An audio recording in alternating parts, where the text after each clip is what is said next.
So we're going to start off. I'm going to ask Dovi in just a moment to share a few words on behalf of soldiers. Then we're going to do Eicha, which is one of the 5 Megillot. I'll explain that after Dovi speaks. We'll take about 30 minutes. And then immediately after that, we'll move on to the panel. Dovi Lipshitz, his mom's going to be talking just now, but right now it's him talking on behalf of soldiers. Dovi, please unmute yourself and share a few words. Thank you, Rabbi. Hello, everyone. Firstly, I'd like to just welcome all the members of SORGES, the South African Union of Jewish Students. SORGES is a students' organization that represents all the Jewish students on universities across South Africa. We help them out, whether it be with academics. We help keep the religious vibe and just the political vibes of South Africa and Israel also. And just on behalf of soldiers, on behalf of the Nationals and the Vitz branch, which by the way I'm the treasurer of, I would just like to thank Rabbi Avtzon for allowing soldiers to partner with the Shul in this Eicha reading and panel discussion. And just thank you all for coming. Really, this means a lot to me to hear my mom's story and to hear the stories of the other 3 amazing panelists, Josh, Sevitz, Jamey Wolpe, and of course you, Rabbi Avtzon. So just thank you all for coming, and over to you, Rabbi. Thank you very, very much. Well done. So just to give you some context what we're about to do, originally when we announced that we are going to make this happen, so we said it's going to be an Eicha. And for many of you, you might know what Eicha is. It's one of the books of the Torah, one of the 24 books of the Bible. It's a relatively short one. And it's a book that was written by Jeremiah, who was a prophet at the time of the destruction of the first temple, which was destroyed by the Babylonians plus minus 2,500 years ago. And even before the destruction, he wrote these laments of what's going to happen. And ever since then, it's become a custom around the world to say the Eicha. It's without a blessing, but we read it. What I'm going to do is I'm going to be sharing it on the screen, and you can follow along with me. I'll be reading it with the truck, which is a unique tune for Eicha. It's a melancholy tune. I will try not to drag the time out, and immediately after that, we will move on to a panel. I see that we're at maximum capacity. We're 300 people, so for anyone who still needs to get on, please let them know about the YouTube link. Thank you so much. Here we go. I'm going to share a screen. I've sent it out to the community as well, but if you want to just follow on the screen, here you go. Eicha yashva vada da'ir abasiyam haisa ki almana rabasi vagoyim sadasi vamdinoi haisa lamas b'choy sivke balayla b'dimasa lechaya in lamenachei mikol oyeveha kol eha vagduva hayula leyoivim Dolsa Yuda Meyoini Medei Vavada Hi Yashva Vagayim Loi Matza Manoyach Koleit Feo Yisigu Ha Bein HaMitzadigim Darchei Tziyoi Navelois Mibli Boi Mayed Kol Sharei Shoymei Min Kayaneha Nenochim Tzuloi Sehu Nugais Vehi Marla Hayu tzadeh l'roi sheveh shalu ki adinai haga adai pshaeha oilaleha al chushavi lifnei tzad vayetzei mi basiya in kol hadara Hayu Soder Kayolim Lematsumide, Vayokubulai Koyak Lifnei Dev, Zachra Yerushalayim, Yemeyan Yomudel, Koil Mahmudel, Shed Hayu, Bimekedem, Binefoy, Lamo Biatzod, Bienoizer Lo, the Uatsadim, Sachaku, Al Mishpateho, Chet Chata Yerushalayim, Al Kain, Lidida Yasa.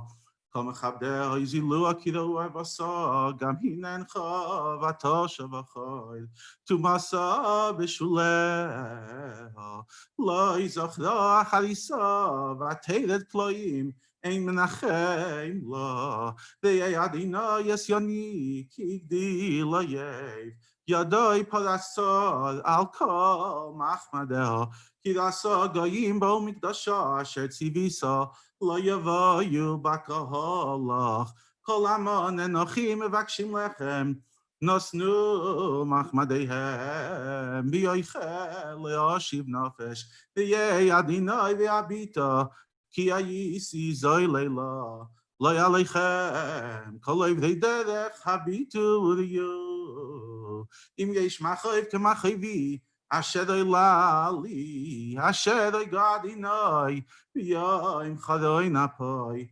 Mimadoim Shalachesh Bats Moisai, Vayidena, Paras Reshes Laglai, Ashivan Yachoy, Nisanani Shoimema, Kolayim Dava, Iskad, Oel Pshai Biadai, Istago, Alu Al Tzavadi, Shil Kaichi, Nisanani Adinai, Bidei, Layuchalkum. Sila kolabidai adinoi bekirbi, kodolai moyed, lishpoi bachudai gos, todach adinoi, livsulas pas Yehuda, alei le'ani boichia, eini yehuda mayim, kirachak mimeni, menachem meshiv nafshi, hayu vanei shoimemim, ki gavad oyev, Persot Zion biyadeha, Emenachem la tziva Adonai, Liakoi svivav tzadav, Haisa Yerushalayim. Lenida beinehem, Tzadiku Adonai, Kifiu Marisi, Shimuna kolamim, Ulu machavi, Suloi sayu v'chodai yolchu b'shevi, kadasi lemavai hemrimuni, kayanai uskenai bo'ir gavo, ki bikshu oichel lomoi, v'yoshivu es nafsham, v'yadinoi kitzali, meyai chamad modu, nepach libi bekirbi, ki modoi modisi, michuchik locherev, abayis kamoves, Shamu kinanachani, Emenachem li, Kolo yevai, Shamu dasi sasu, Kiata sisa, Evesa yem kadasa, Viyuchamaini, Tavai chodasam lefanecha, Vyoylelamai, Kashed ilalta li, Yakob shai, Kiraboy sachoisai, Vilibi davai. That was chapter 1. There are 5 chapters to this Eicha. Chapter 2. Eicha ya'iv be'apoy adinai espatzia, and hishlich mishamayim eretz tiferes Yisrael, v'lo zachar adom raglav b'yoyim apoy, bila adinai leichamal, eis kol nois Yaakov, haras b'yevdasai, Mivtzerei bas Yehuda higia la'aretz chilel mamlacha v'sadeha dada b'chariyav kol kerem Yisrael heishiv achor yeminai mipnei oyev vayivad b'Yaakov k'eish lehava achla saviv dada kashdai k'oyev Nitzav yeminoi ketzoy, vayaharoi kol machmadeyoyin, v'yoyel basiyoyin, shafach koesh chamasoi, haya adinoi ki oyev, bila Yisrael, bila kol armenoiseho, shiches mivtzadov, Vayerev vas Yuda, Tanya, Vayania, Vayachmois Kagan Sukoi, Shiches Moyadoi, Shikach Adinoi Vitzion, Moyed Shabbos, Vayinat Bezamapoi, Melech V'choyein.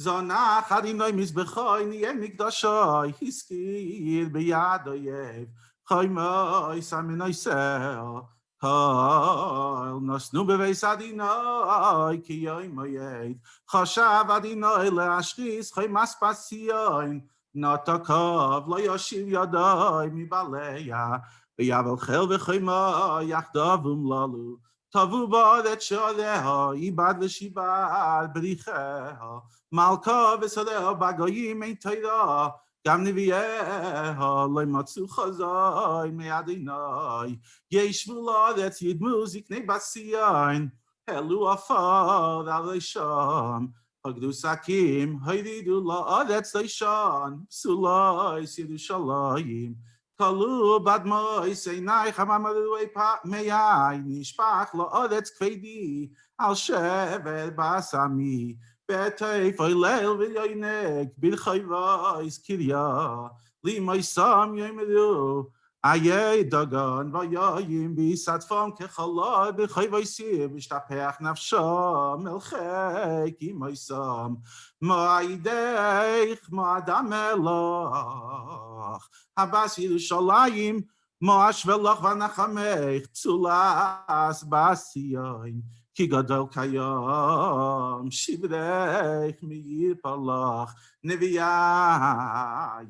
Chazulach Shavis Afel V'legilu Avonech L'shiv Shvisecha Vayechzulach Masoi Shav Maduchim Safku Alayich Kapayim Kolev De Derech Shalku Vayonir Aisha Malbas Yerushalayim Hazoi Soyir Sheyemru Klilas Yoifi Masoi L'chaladet Patsu Alayich Bihem Kolev Vayich Sharku vayachaku shein amru bilanu achze hayom shekivinu matzanu ra'inu asa adinai asher zamam Bitzayim rasai asher tzivam imekedem horas v'loi chamal vayisamach alayich oyev heidim keden sadayich Tzak liba meladinoi, chaymas batziyain.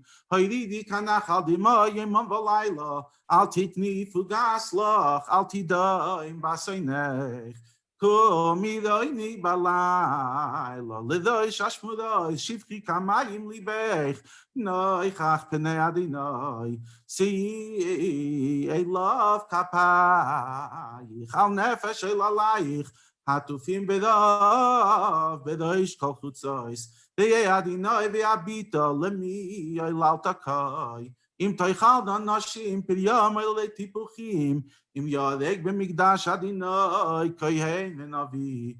Shachvu la'aretz chutzos na'vezokem. Suloi sai uvachudai naflu bechorev.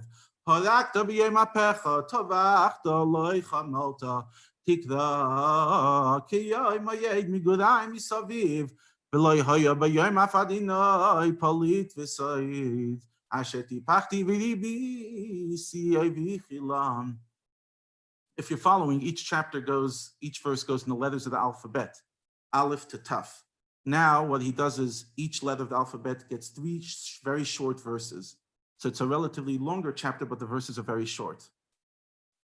Ani hageved ani b'shevet evdasai oisi nohag vayolechoi shech v'loyoid ach biyashov yachpoich yadoi kol hayoim bila v'sari v'oiri shibad atzmoisai banalai vayakafroi shusla b'machshakim oishivani kimesei olam gadal badi v'lo yetzeh yechbid nechoshti Gam ki yizak v'shaveya sosam sfilosi dodai drochai begozis nisi voisai iva doi voidev huli ari b'mistarim dochai soide v'yifashcheni samani shoymen dodach kashdoi v'yatziveni kama tora lachetz.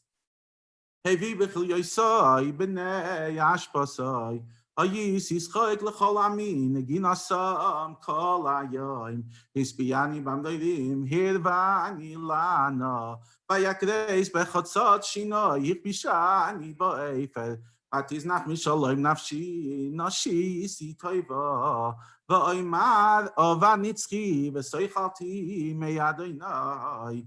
Zecharani umrudi lana v'losh zachar tiskar sasiach alai nafshi zoisashiv libi al kei noichil chaste adinai ki loy samnu ki loy chalu rachamav chadoshim labkorim rabba emunasecha chelki adinai amra nafshi al kei noichil toiv adinai lekoivav lenefesh tidreshenu Toiv yachil v'dumam l'shuas adinai Toiv lagever ki yisa'ol binurav Yeshev badad v'yidaim Kinot alalav Yitein av afar piyu la yesh tikva Yitein malkeyu lechi yizba b'cherpa Ki lo yisnach le'olam adonai Ki im hoiga v'richam k'dev chasadav Ki lo yinam miliboy vayageb neish lidakei tachas laglov kol aside yodetz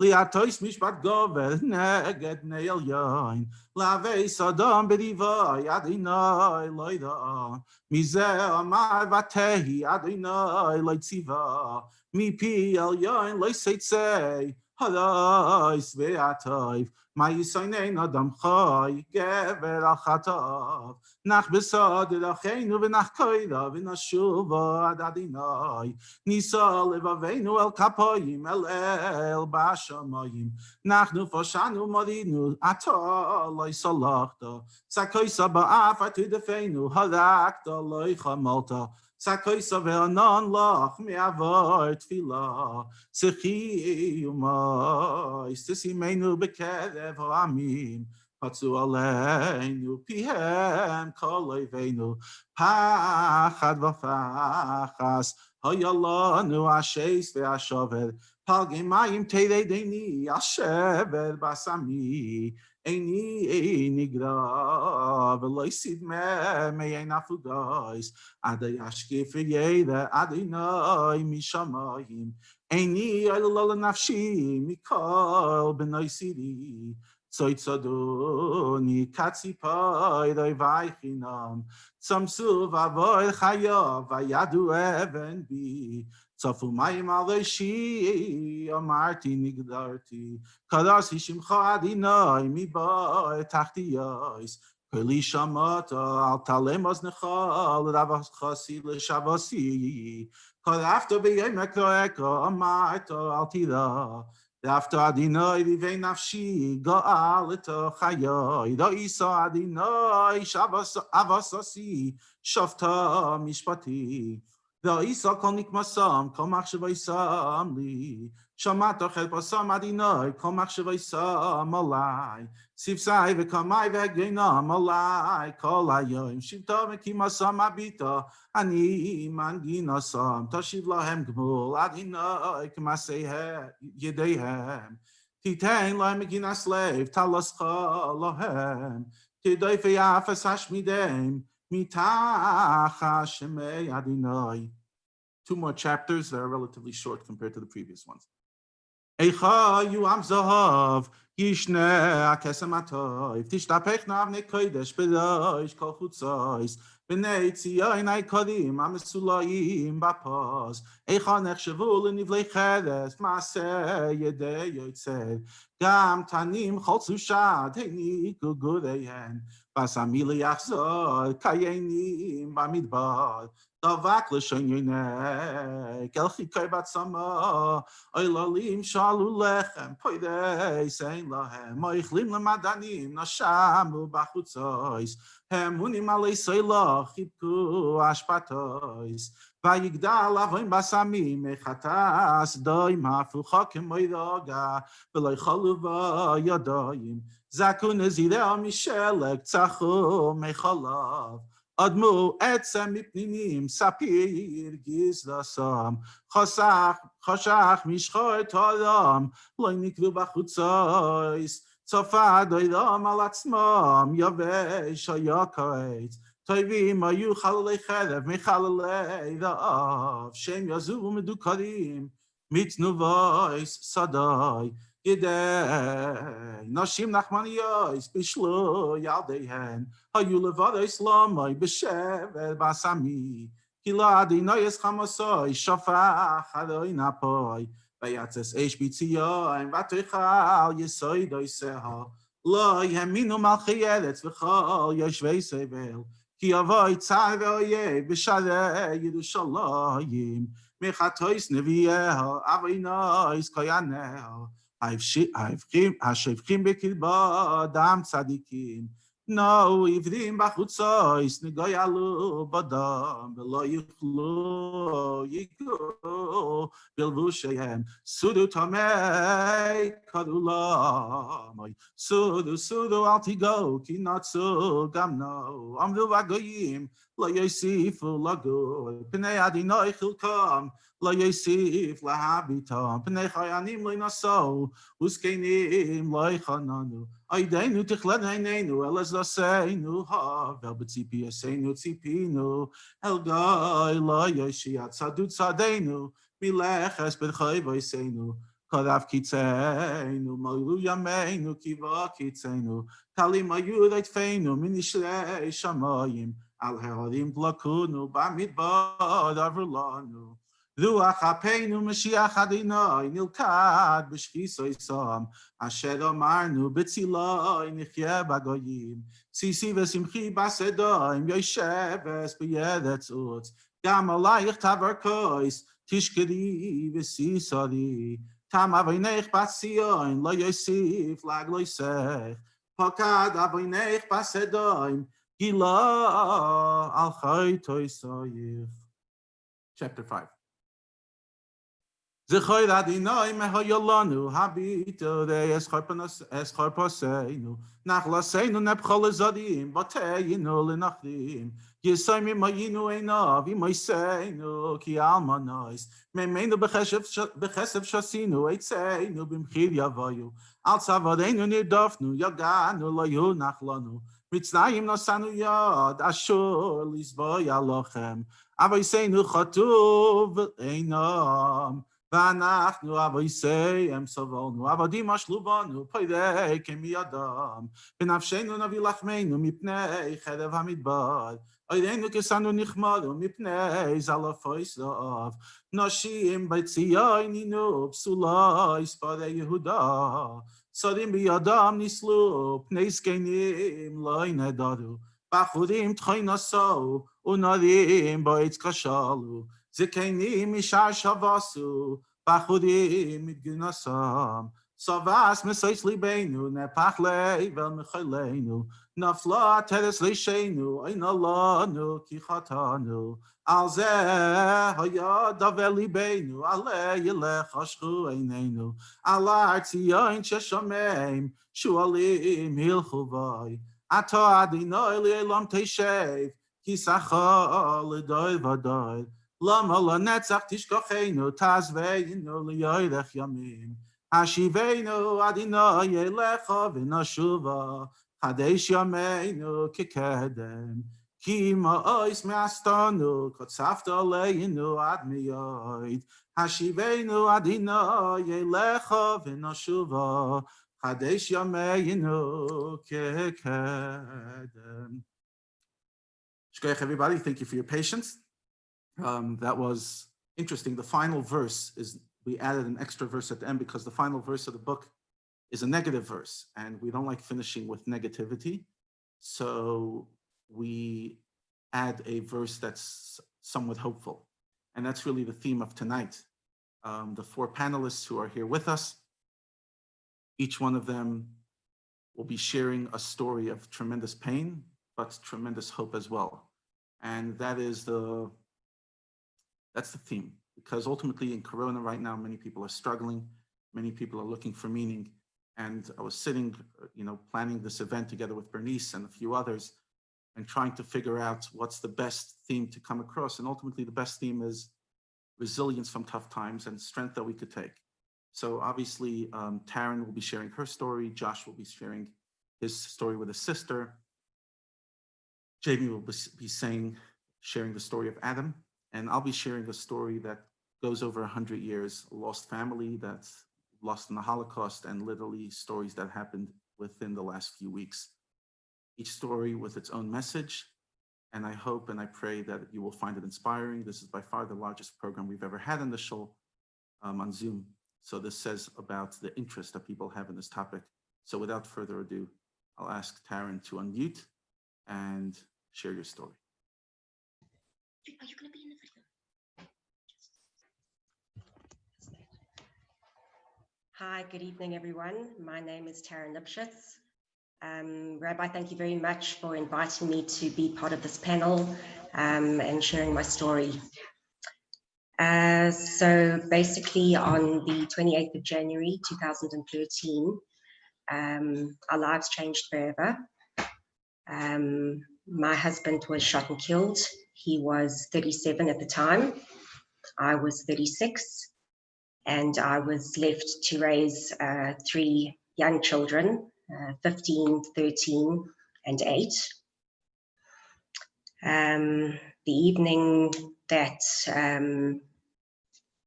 everything went down, it was about 8 o'clock in the evening. I was busy putting my daughter to bed. Interestingly enough, she was quite unsettled that night. She said to me she had a horrible feeling in her tummy, and she had a bad feeling that something was going to happen. And I reassured her, and I kissed her, and I hugged her, and I said everything was fine. And I said that Dad would be up soon to kiss her goodnight. And I then went off to the bathroom. I was going to go wash my hair. My oldest son, Dovi, was in the house with us at the time. And my middle son, Yoni, and my husband, Sean, were in the cottage where Yoni was having a bar mitzvah lesson. He was preparing for his bar mitzvah, which was coming up on the 2nd of March. Whilst I was in the bathroom, Rachel came in and she was just so scared. And she said to me, "Mommy, I have such a bad feeling. I can't sleep, and I think I heard noises downstairs." And I said to her, "Okay, then just stay with me whilst I wash my hair." And Dovi at one moment ran in just to say hello to us, and then he went back downstairs. And at that point, Sean and Yoni came inside the house. The bar mitzvah lesson had finished, and the 3 of them were chatting in the dining room when 3 armed men wearing balaclavas came up the stairs, and they signaled to the 3 of them to be quiet. And Sean was very well trained in using a firearm. He had worked in the CSO for many years, and he drew his gun, and basically a shootout ensued. Rachel and I were upstairs, and it was the most surreal moment of my life, because I was about to wash my hair, and the next thing, there's a spate of gunshots, and your brain almost can't process what's happening.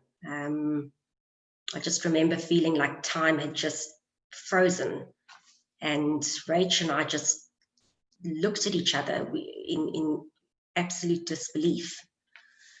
And then the gunshots were followed by a deathly silence.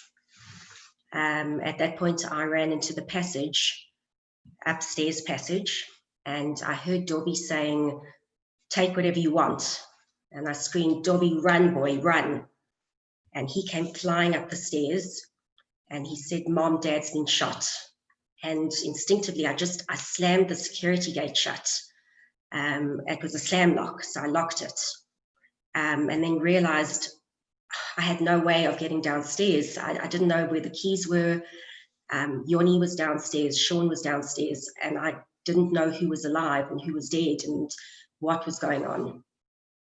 So in a frantic, kind of frenzied panic. I started looking for keys and I couldn't find them. Dovi at this stage was phoning a cap and grandparents and uncles and aunts. And I came back to the gate, and at this stage, Yoni, who had been left alone downstairs with men who were dying around him, had run to the guest bathroom. And I shouted, Yoni, and he said to me, I just heard this little voice coming from the guest bathroom saying, Mom, I'm so scared. And I said, all right, I'm coming, my boy, I'm coming. And I ran back and finally found keys, unlocked the gate, got Yoni upstairs, told the kids to lock it. And I went downstairs,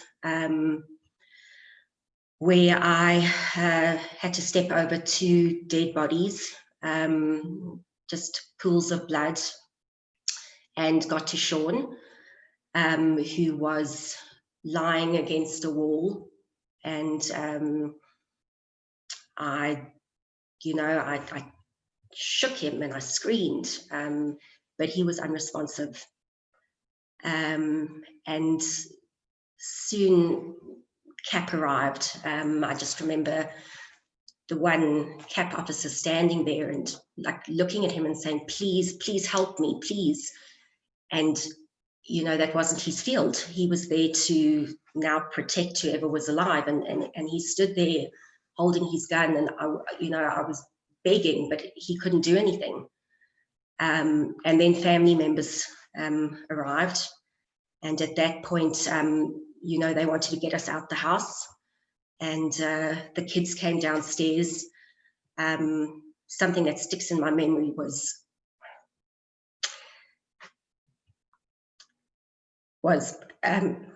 my daughter dropped her blanket. And I picked her up and she said, Mommy, I need my blankie. And it was just in a pool of blood. And I couldn't give it to her. And I said, I'm sorry, Pops, I can't give you a blankie now.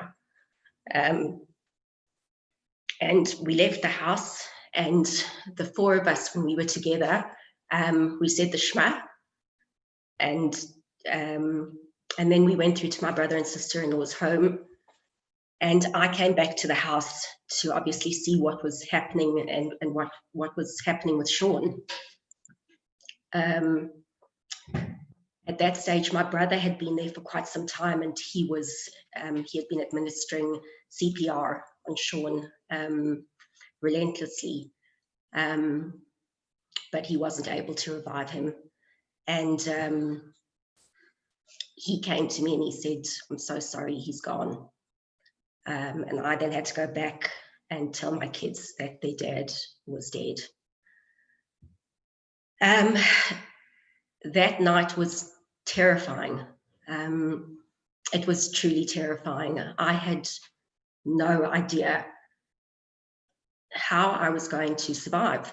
I didn't. I had lost my life partner. I had lost my best friend. And I had lost somebody who I was completely dependent on. I was a very different person then to who I am now. And I was extremely, extremely dependent on Sean. And I really had no clue how I was going to survive, let alone bring up my 3 children. The coming week, the Shiva week, did bring a lot of comfort. But at the same time, it was very, very hard to watch my boys say Kaddish. That was heartbreaking. In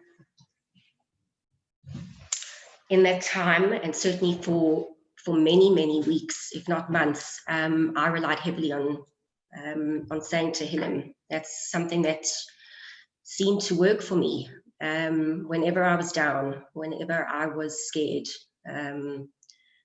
whenever I was uncertain, I said Tehillim.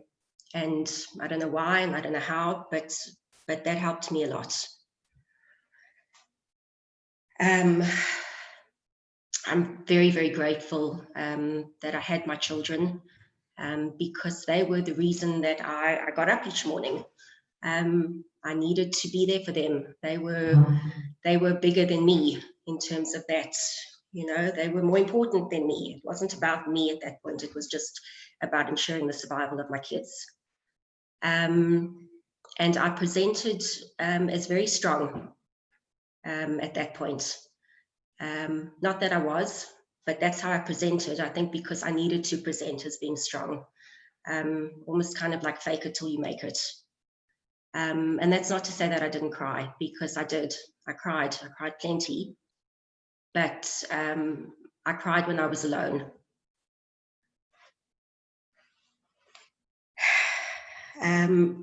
Basically, we tackled each day as it came. And each day brought with it its own challenges. Some days were good, some days were bad, some days were indifferent. But we tackled it. Each day we tackled it. And somehow we were given the strength to tackle it. I spoke to God a lot over that time. I prayed to him just to ask him to give me strength just to literally cope with the next day. Just give me strength just to get through to tomorrow. That's all I need. And I think that's what we did. It was just about getting through tomorrow. And as I said, each day brought with it its own set of whatever. Sometimes we were emotional unexpectedly. We found that certain things triggered us, which we hadn't even thought would. And we learned to lean on each other a lot. So when one was up, maybe somebody else was down. And we just literally, we were there for each other, and we helped each other get through each day.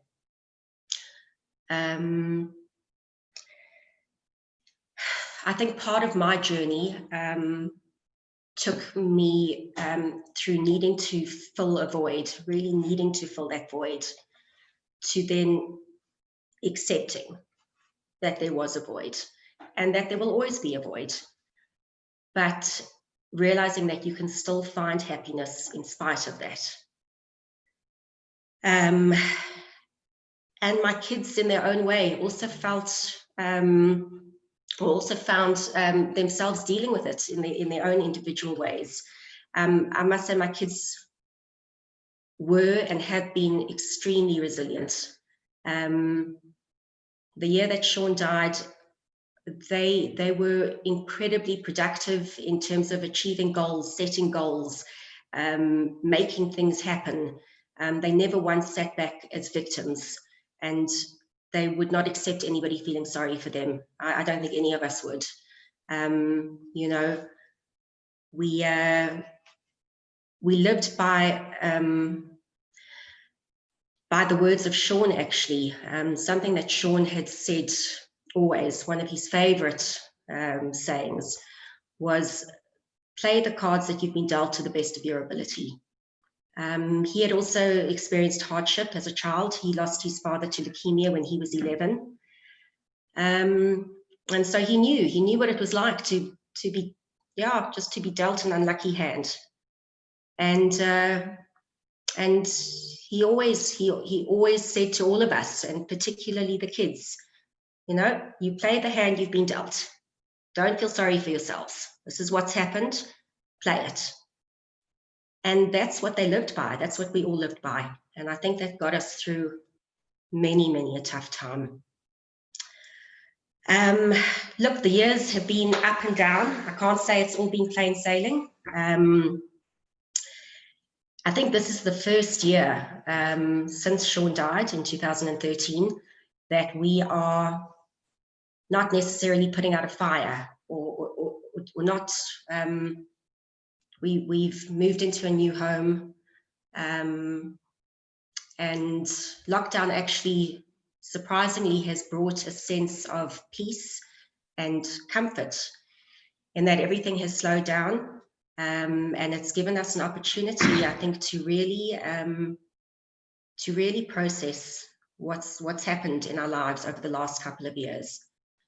My kids especially have had a lot of time to think and a lot of time to realize, what they've lost, and to grieve.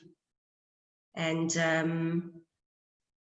it's been hard. It's been very hard, but at the same time, there's healing in it.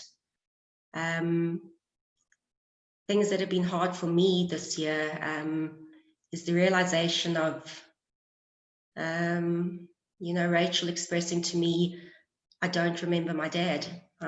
I don't remember him at all. I don't remember his voice. I don't remember what he looked like. I don't remember doing anything with him. All I have is the stories that you tell me, and I have the home videos, but I don't remember him. And that's hard. It's very hard. That was very, very hard to hear. But again, having said that, it's been a good time for us. We've learned to come together again as a family, the four of us, and to find peace in that. And I suppose, again, look, it's not all plain sailing, and there will still be difficult times ahead. And there will be times when the kids will really, really, really miss him and will really wish that he was there, as will I. I think also one of the hardest things for me is the realization that I don't have anyone in the world to share the same interest, love, frustration in my children as Sean would have. And that's hard. That's very tough. But that's the reality. And again, despite all of this, we are happy. We have found happiness. And with each new challenge, so we tackle it. And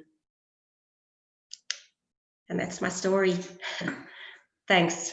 Thanks for hearing me out. Thank you so much. Really, really appreciate that. And thanks for the honesty and the depth. And so many of the things, I lost my dad 18 months ago in a different way. But like so many of the journeys you're describing almost feel like they're still ahead of me. And that there's still such a long way to find that comfort or find that clarity. And I appreciate the wisdom you shared. So thank you. Really appreciate it. Thanks, Rabbi. Thank you. Okay, our next panelist is works with me. He's our youth, together with his wife, the youth couple, and he's also a big macher on the King David campus, big man on campus, BMOC, and the story he's going to share on the other hand is not about that. It's a story about his sister and Hanukkah, and I'll let Josh say the story. Thank you, Josh.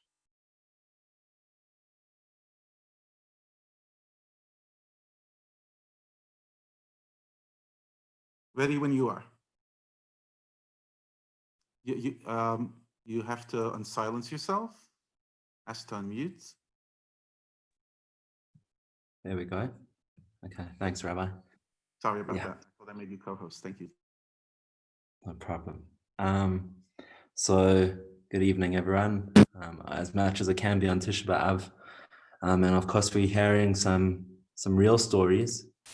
And for me, that knowing Dovi from my time in B'nai Akiva and time at King David when I was working at the Dij, and hearing the Lipshitz family story, and then having to share my own family story it's not easy. But thank you for the opportunity, and I hope that in line with the topic of tonight, the idea of courage, I don't know if I have buckets of courage to share, but hopefully there's one or two things I can impart. So my wife, Geordie, she's from America, pseudo-South African, but really from America. And her family lives in West Hartford, Connecticut. So it's a small little sleepy area. It's about 2 hours each way from either Boston or from New York City, give or take, whichever way you go. And We had gone there for the December holidays.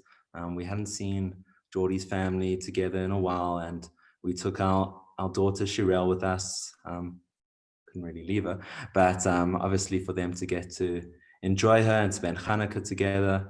That was the intended purpose of going to America, a snowy winter.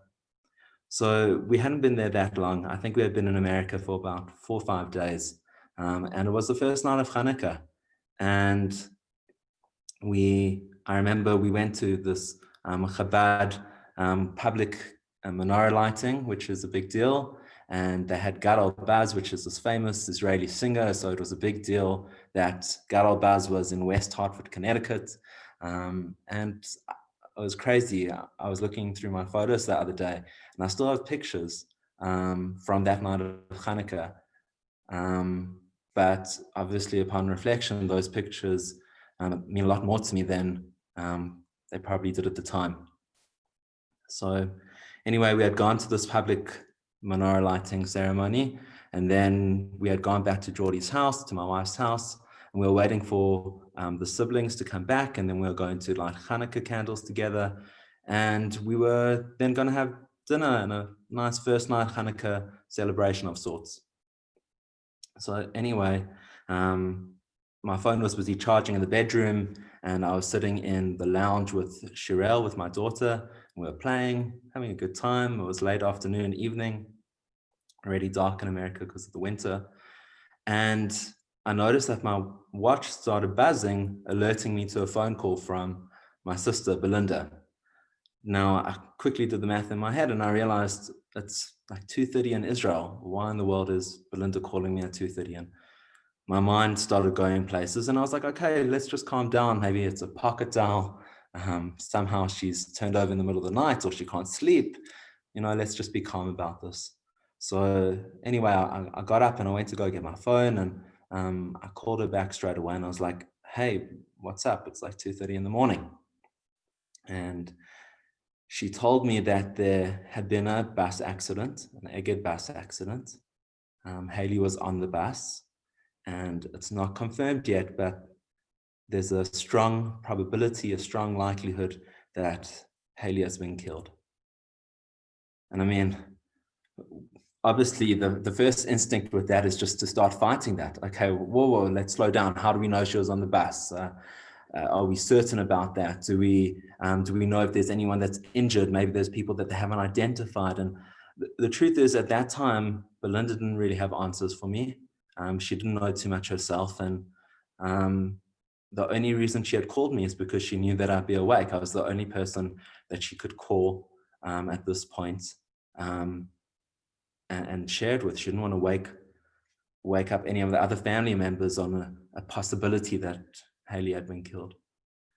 So from there, basically, I went into the bedroom. I said to Geordie, something's happened to Haley. We don't know yet, but there's a possibility that she's been killed. And I went straight away onto my phone to start looking for news. And I guess it's a little bit illogical, but at the same time makes sense. I was like, I just wanted to find information. I wanted to prove it. I wanted to find a way that she wasn't dead. And and there's different pieces of information that's streaming through on the web. And there was various news articles, and the one news article said, okay, there's three females that are critically injured. And I was like, okay, so maybe she's critically injured. She just hasn't been able to talk and give over her details. Maybe there was some of her things were destroyed. And I remember sitting on the floor, not too dissimilar from now, in the dark bedroom, on my phone, busy searching. And it was agonizing. It was that period of not knowing was extremely agonizing, just trying to find out what had happened to my sister and being completely powerless. Anyway, Belinda and myself, we weren't really sleeping too much that night, of course. For her, it was already 2:30 in the morning when she had spoken to me. And we were in contact constantly. And about 2 hours later, I guess about 4:30 her time, we spoke again, and we discussed, okay, how are we going to break the news to my parents if this is confirmed? And so then we resolved that I would be in contact with Rabbi Green, and he's our community rabbi. I've been a lifelong friend of the family. And, you know, we would communicate with him. So that was my job, to then get in touch with Rabbi Green. I eventually got hold of him at 7:30 in the morning, South African time. And I shared with him at that point, it wasn't confirmed, but I was like, there's a strong likelihood that Haley's passed away. And this whole time I hadn't cried. I was still like, there was still this piece of me that was hoping, that like last strand, that like, but as time moves on, I don't know why necessarily, but it just becomes less and less plausible that there's the chance that she was alive. That was kind of how it was starting to settle for me. And this is still the middle of the night for me. It's 1 a.m., 2 a.m. Eventually, Rabbi Green goes. He goes with another family friend and a family doctor. They go to wake up my parents, to go knock on the door at 8 o'clock in the morning. And I think soon after that, it was confirmed. And the first time I cried was when I spoke to my mom, which was a few minutes after that heard. And it was still this weird sense of not crying for my own loss. I was crying for my mom's loss.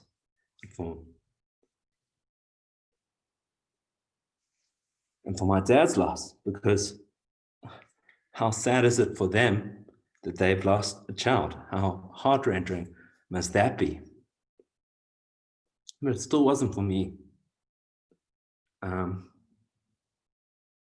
Then from there, I went to go book flights. We all had to get to Israel for a funeral. And so I booked my own flight. I booked my parents' flights. I just said to them, you give me permission just to sort this out for you. And I just went and did it. I guess I was still in a state of shock. I don't think I really conceptualized what I was going through. Booked the ticket for my uncle. And then later, as things started emerging in terms of the plans of getting to Israel, Geordie, my wife, she said she definitely wants to come with me. She can't let me go through this experience myself. And just with my family, she needs to be there to support. So then we worked hard to get her on the flight. And at 4:30 a.m., because of the distance to New York and getting to the airport well in advance, we left West Hartford, Connecticut to drive to New York. Got to the airport at around 7-ish. And then at 11:05, I was leaving to go to Israel to bury my sister. And I've been to Israel many, many times, and never has there been such a horrible, horrible sense of going to Israel. And I mean, the truth is at that point, then I think I was starting to really sense it and really feel it. And, you know, there was this kind lady, I think she was a Avtzon. She saw that I was crying. She saw that Geordie was crying, and she was like, do you guys need help? Can we do anything? My husband's a rabbi. And I was like, I don't need a rabbi right now. Like, really, that's not what I need. And we processed and we went through it. And my good friend who's made Aliyah, he picked me up from the airport, picked us up from the airport. And when we got to Israel, the bizarre notion, even before the funeral, we realized that the last time we had all been together as a family was in Israel for Haley's wedding. And now we're all congregating in Israel once more for her funeral.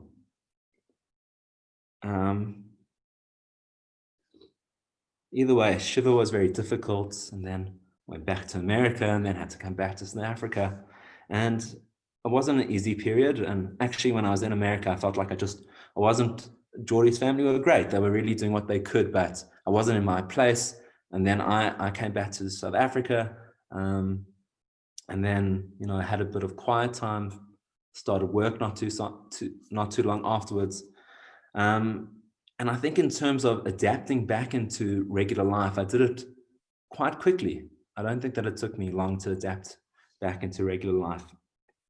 Now, if you ask me about what was courageous about the things that I experienced and the way that I experienced it, I don't think the courage for me was being able to book a ticket at the time when my sister had just been killed in a bus accident. I don't think courage for me was being able to go back to work. And for some people, maybe it would be, but for me, it wasn't. So in the last few days, as I've been trying to think, what am I going to be speaking about when I address everyone tonight, and I share my story and I share our family story, I've really been trying to understand what is courage for me. So I think there's a few things for me to acknowledge. The first thing, and I've been religious pretty much my entire life.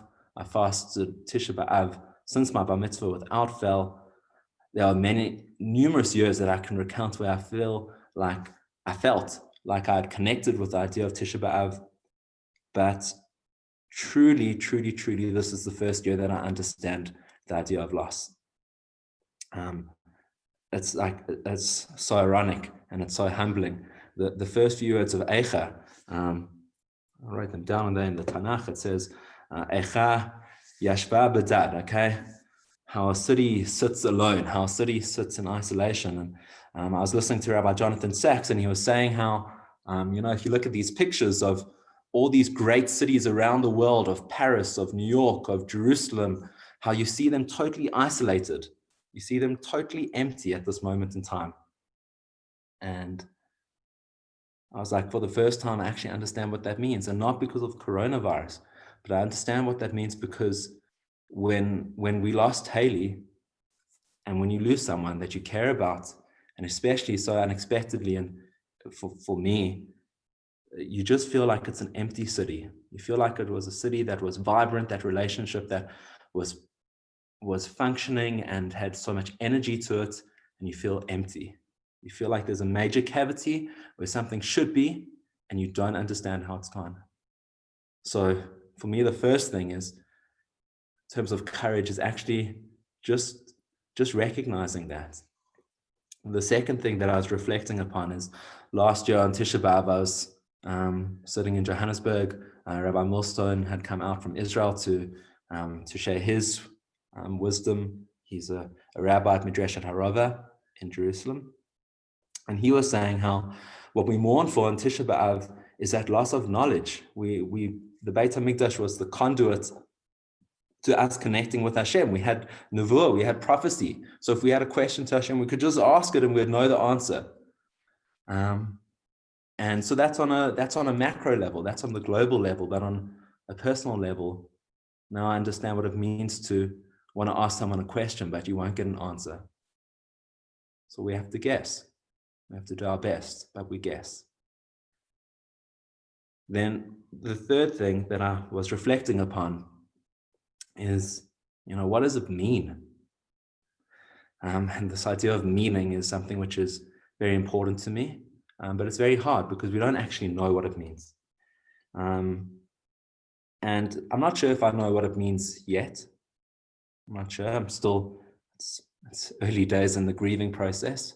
But the one thing that I can think that it could mean, and that could bring meaning to the loss of my sister and the loss of Haley for the rest of my family and for all that knew her, was what Haley brought to the world.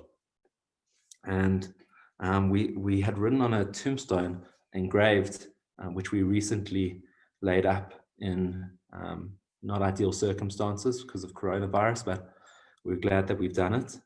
So the pasuk that we included in it was Havei makabel kol adam b'seve panim yafot, that you should receive all people with a pleasant face.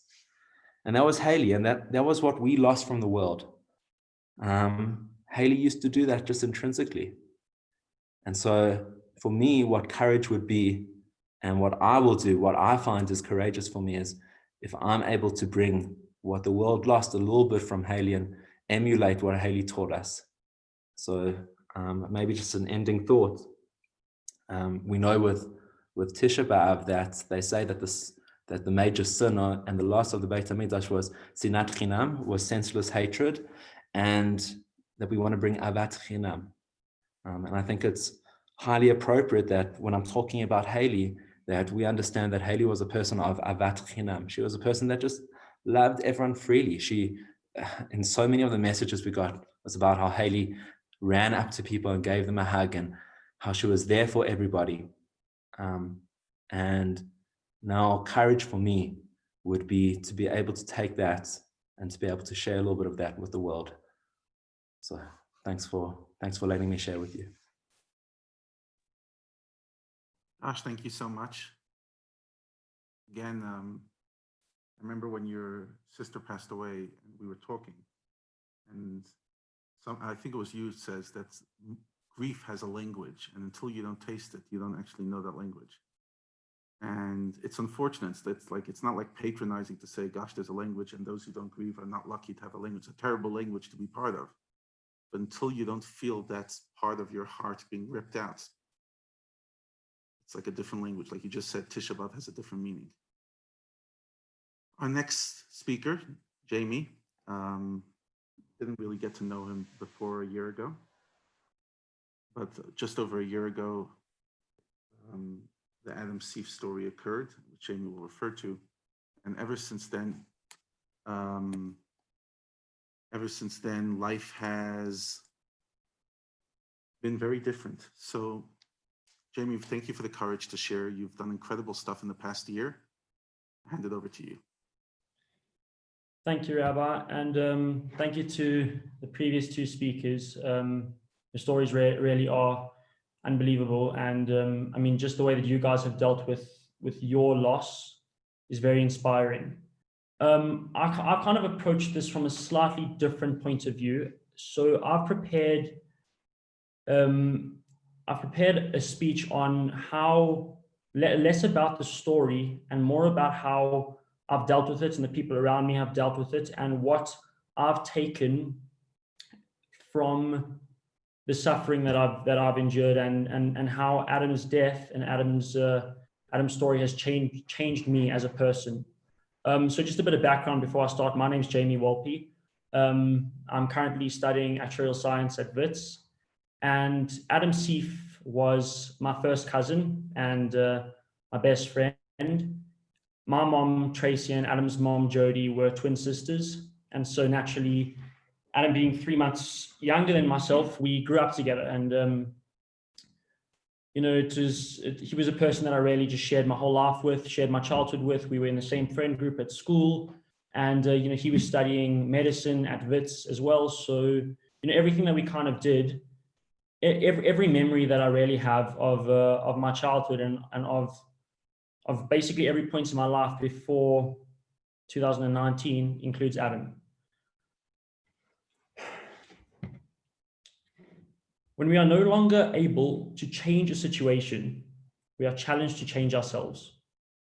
The words of famous Jewish neurologist and Holocaust survivor Viktor Frankl echo the ideas philosophized by ancient Stoics thousands of years ago. We are unable to control the circumstances we face in life. We can only control our reactions to them. On the 26th of June, 2019, the circumstances I found myself in changed literally overnight. I went to sleep in a hotel room in Eilat, Israel, next to two of my good friends, exhausted from a night of exploring the Eilat nightlife. And as I closed my eyes that night, I didn't realize, I didn't have the slightest bit of idea that when I opened them the next day, my world and the world of so many others in my life would be shattered and in need of reconstruction. I had no idea of the suffering of one of the people that I considered closest to me in my life. I hadn't the slightest bit of awareness to the fact that Adam Seif, my cousin, in the room next door to me, was fighting a battle so enormous that it resulted in the taking of his own life. In the 2 decades I've spent experiencing existence, there have been 2 pivotal moments thus far that have shaped my being. These moments are inextricably linked. The first moment was in April of 2017, when myself, along with Adam and many other friends close to us, arrived in the city of Warsaw, Poland, to begin the March of the Living tour. At the start of the tour, we were told that in order to make the experience more meaningful, we were to be randomly assigned a name of a person who was one of the many people written into the history books following the role they played in the Holocaust. The name I was assigned was Viktor Frankl.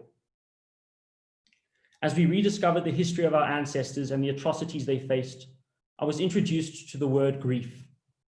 Grief is not a word that can be defined purely from a dictionary. Grief begins as an empty bucket, and it's slowly filled by pain and experience. March of the Living for me embodied the initial spurt of water that began to fill my understanding of the word grief. When I returned to South Africa and the 21st century, I had a very difficult time adjusting to having to carry around the weight of my now non-empty bucket. I delved into philosophy, history, and a book called The Obstacle is the Way. And in this book by Ryan Holiday, I was reintroduced to a familiar name, Viktor Frankl. Viktor Frankl's journey is the modern embodiment of ancient Stoic philosophy. Throughout his experience in the concentration camps, he used his circumstances to build a major pillar of modern psychology, logotherapy. He did not give up on his ideas, and he wrote his thesis on scraps of paper he could find while evading the cruelty of the guards. After reading this book, I began to read Frankl's book, Man's Search for Meaning, a book that changed my life and subconsciously prepared me for the challenges to come. A few years after March of the Living, on another trip with Adam and many other close friends, I was faced with a second pivotal moment, losing my cousin, the person who I'd known my entire life, the person who I'd shared my childhood with, to suicide. That morning in Eilat, when I was made aware of the facts of the night before, it was as if someone had taken a fire hose to my small bucket of grief. I was overwhelmed, depressed, isolated, scared, and in a state of extreme discomfort.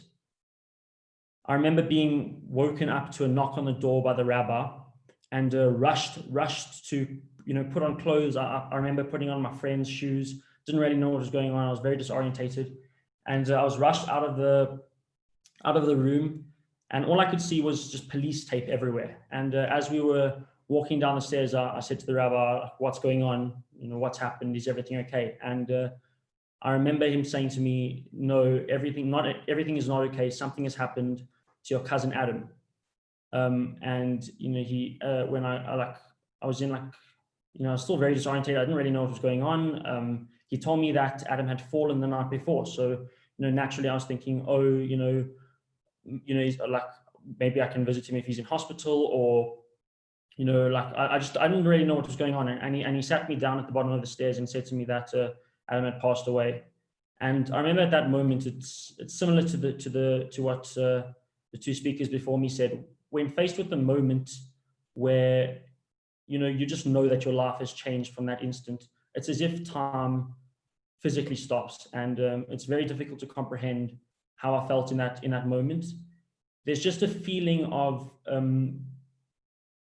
helplessness, and as you try your hardest to reverse time and go back and change what's already happened, but the nature of time means that that's obviously not possible. And so, as I kind of was taken to the police station to give a statement, and as things started to settle in my mind, and I met with my two close friends, we started to tackle this, because this was obviously the first time in all of our lives where we'd faced something of this magnitude.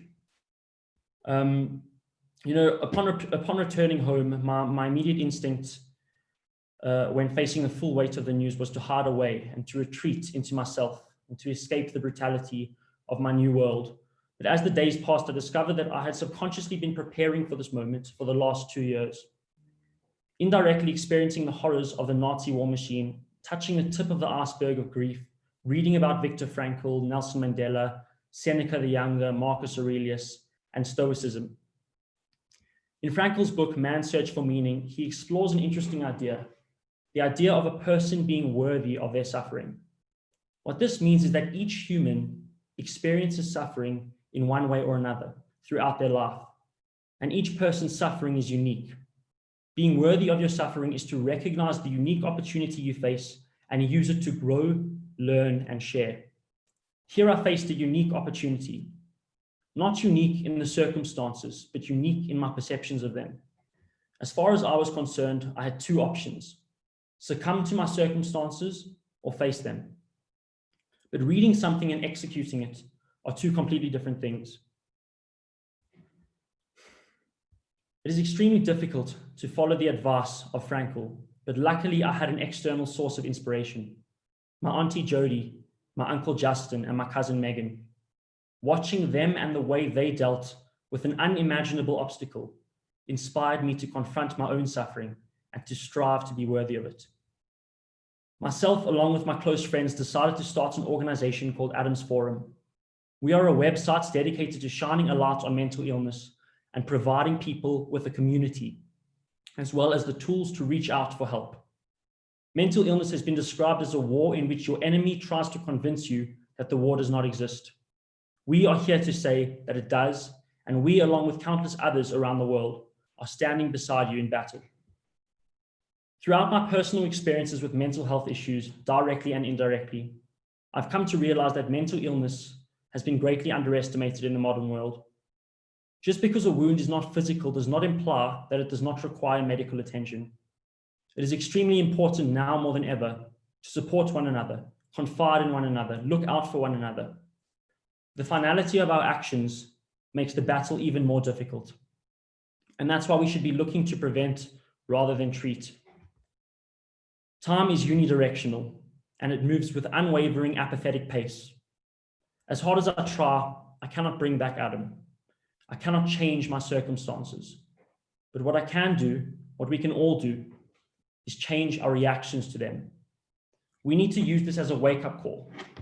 Mental health is more prevalent than one would think, and the facades of social media play a prominent role in the perpetuity of the problem.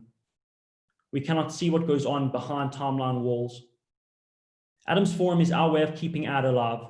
The impact he will continue to have on this world and on the lives of so many will be profound.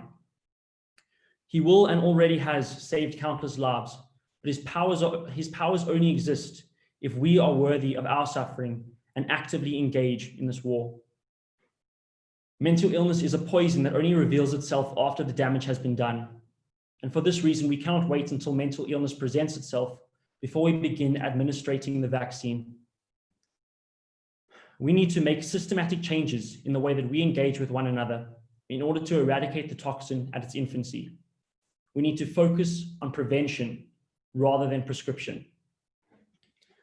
In an unbelievably inspiring Zoom panel last night organized by King David Schools, titled Navigating Sexual Identity in a Jewish South African Context, Yehuda Lazarus said something that has been circulating my thoughts since I heard it. It is not about tolerance, it is about acceptance. Ad had his own struggles with sexual identity, and I believe that in order to have any sort of firepower in this war, it is imperative that we not only normalize individuality and difference in every facet of life, but we encourage it. On a personal level, Ad taught me that I shouldn't be afraid of my views, and as different or unorthodox as they may be, I need to embrace them for myself, for Ad, and for anyone else who finds themselves striving towards a template of fallacious perfection and moving further away from who they truly are. For more information about our cause, visit our website, adamsforum.info. In the words of Viktor Frankl, live as if you were living a second time and as though you had acted wrongly the first. Thank you.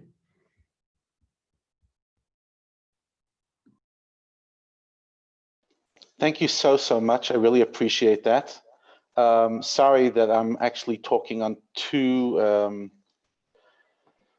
computers now because I found my Wi-Fi to not be working great. So what I will do is try to use less internet through my computer and more internet through the phone.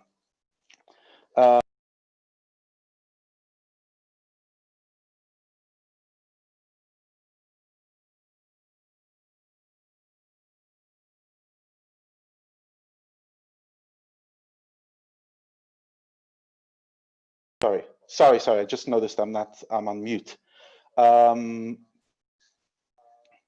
Sorry.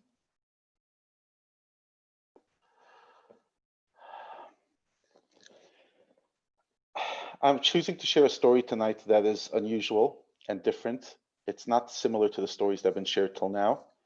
It is my making sense of my father's death, and it's taken me to a very funny place. In short, my father died 18 months ago. Suddenly, he was sick, but death was never a discussion.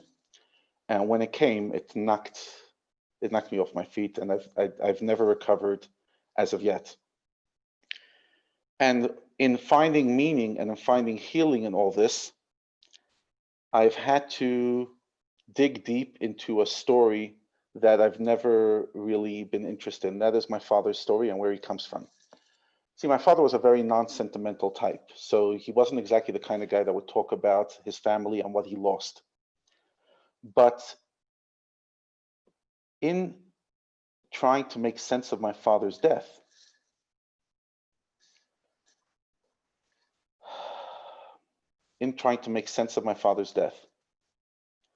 I've come to this story. And this is a story that you won't really hear. Sorry, can you still not hear? Can you hear me?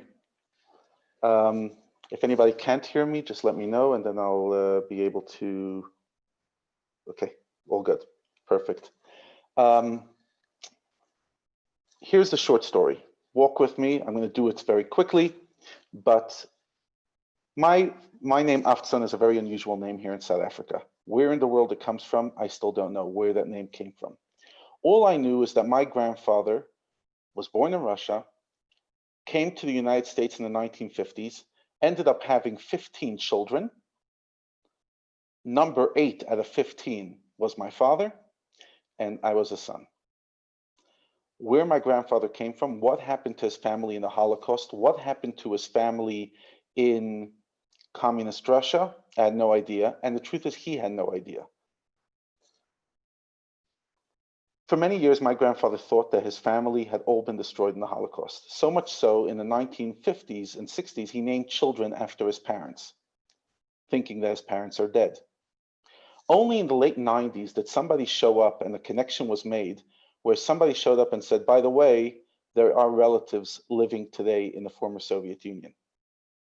My uncle went to meet them, and we discovered that my grandfather's mother, my great-grandmother, her name was Esther, hadn't died in the Holocaust, lived deep into the 60s, and when my grandfather named a daughter after his mother, she was still alive. He had no idea. Not only did he have no idea that, almost his entire family had survived the Holocaust, and he had no idea.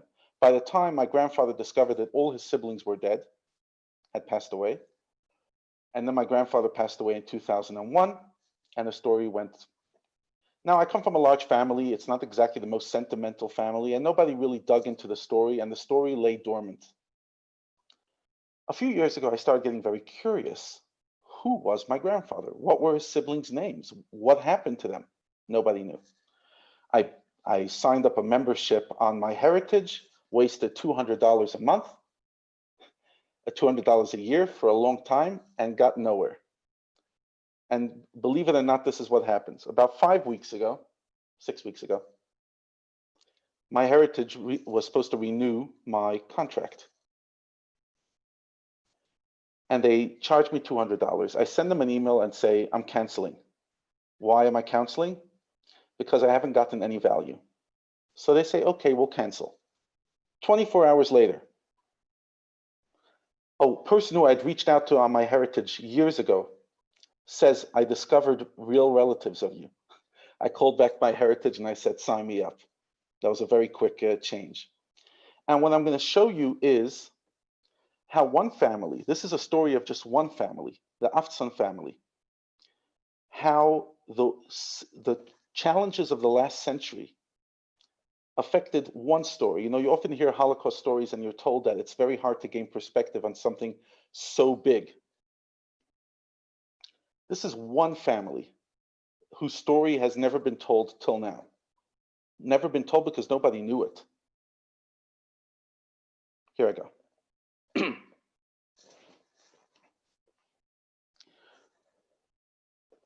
This is me and my grandfather. This is me, my grandfather, and my father on the right. And these are my great-grandparents, Gershon and Esther Avtzon. On the right, you'll see a Yad Vashem document about my grandfather, my great-grandfather. What's the document all about?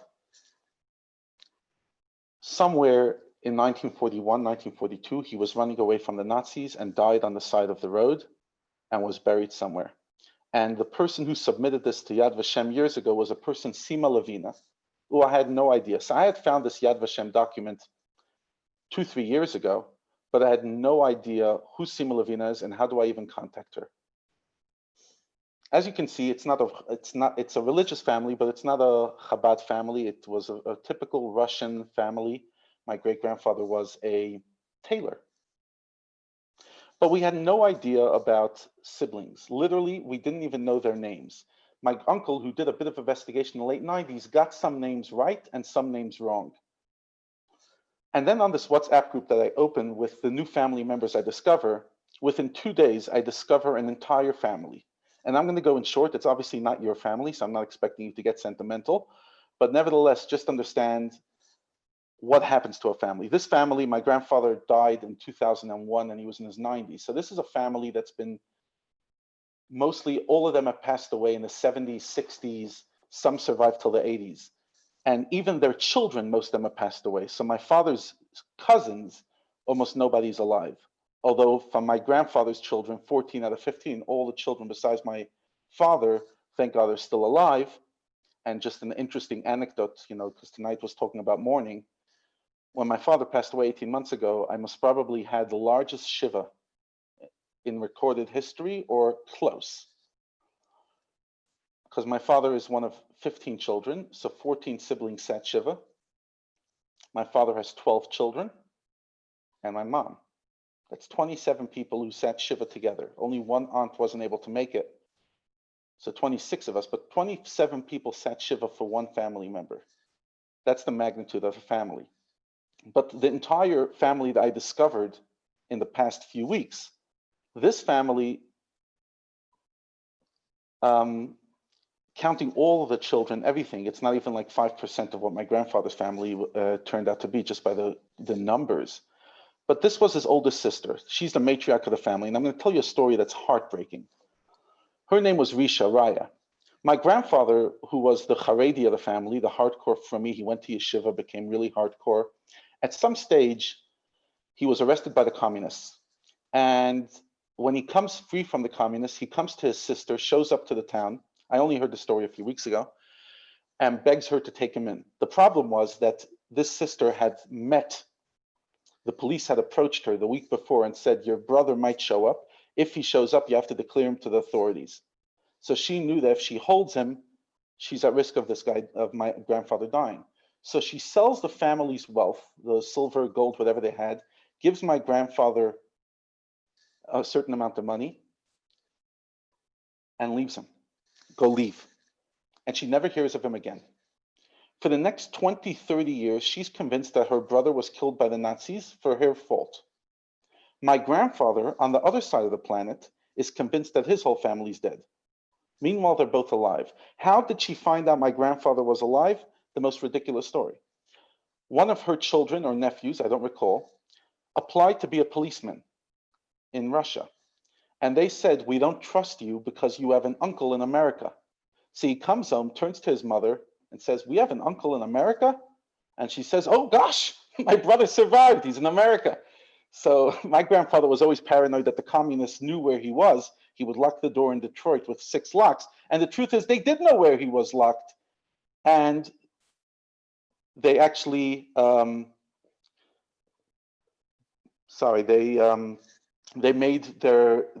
took away a career from my cousin because of that. So this was the oldest. Then there was her children.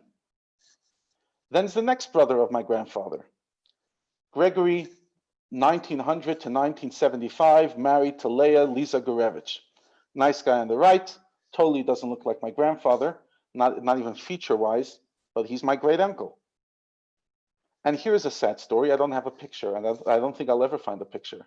sometime in 1901, sorry, in World War I, so somewhere in the 19 teens, Aaron, and interesting, I named my oldest son Aaron, but that was from my grandfather from my oldest side. Aaron was never a family name in the Avtzons.